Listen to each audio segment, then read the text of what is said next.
Welcome to Turkey!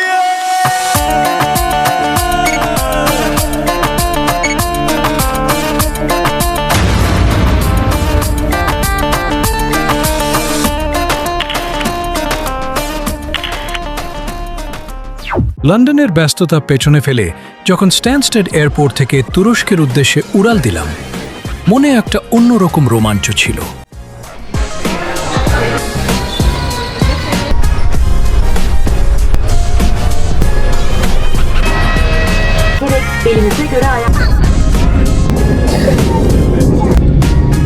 মেঘের রাজ্য পাড়ি দিয়ে অবশেষে পৌঁছালাম ইস্তাম্বুল, যে শহর ইতিহাস আর আধুনিকতার এক অপূর্ব মেলবন্ধন। শহরে পা রেখেই আমার প্রথম গন্তব্য ছিল তাকসিম। রাতের ইস্তাম্বুল যেন আরও বেশি প্রাণবন্ত। এখানকার আলোকসজ্জা আর মানুষের আনাগোনা দেখে ক্লান্তি নিমেষেই উধাও হয়ে গেল।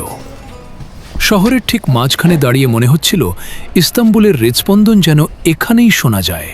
ভোরবেলা যখন মুয়াজ্জিনের আজান কানে এলো, নিজেকে আর আটকে রাখতে পারলাম না। চলে এলাম চমৎকার স্থাপত্যের তাকসিম মসজিদে।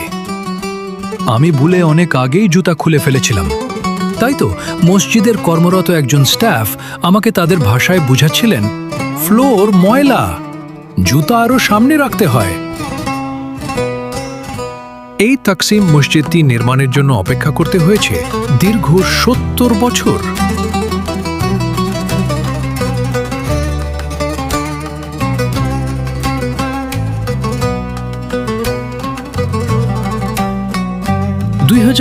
সালে উদ্বোধন হওয়া এই মসজিদটি যেন আধুনিকতা আর ঐতিহ্যের এক মেলবন্ধন।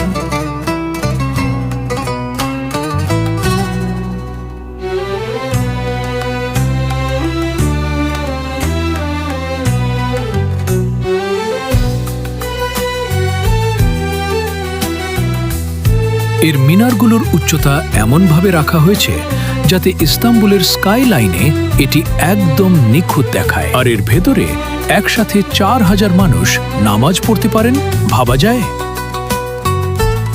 সকাল হতেই শুরু হলো ঝিরঝিরে বৃষ্টি। আর এই বৃষ্টি ভেজা সকালে ইস্তাম্বুলের বিখ্যাত লাল রঙের ঐতিহাসিক ট্রামে চড়া যেন অনেকটা টাইম ট্রাভেলের মতো। ইস্তিকলাল এভিনিউয়ের ভেতর দিয়ে এই ধীরগতির যাত্রা আপনাকে শহরের প্রতিটি কোণা দেখার সুযোগ করে দেবে।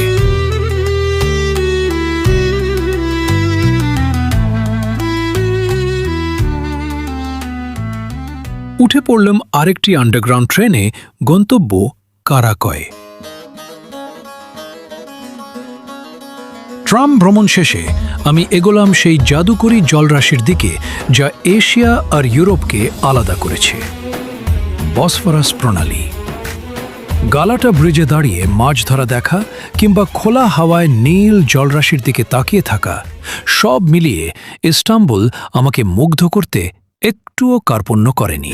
পরের পর্বে আমরা সরাসরি ভেসে পড়ব এই বিশাল জলরাশির বুকে। দেখা হচ্ছে পরের পর্বে।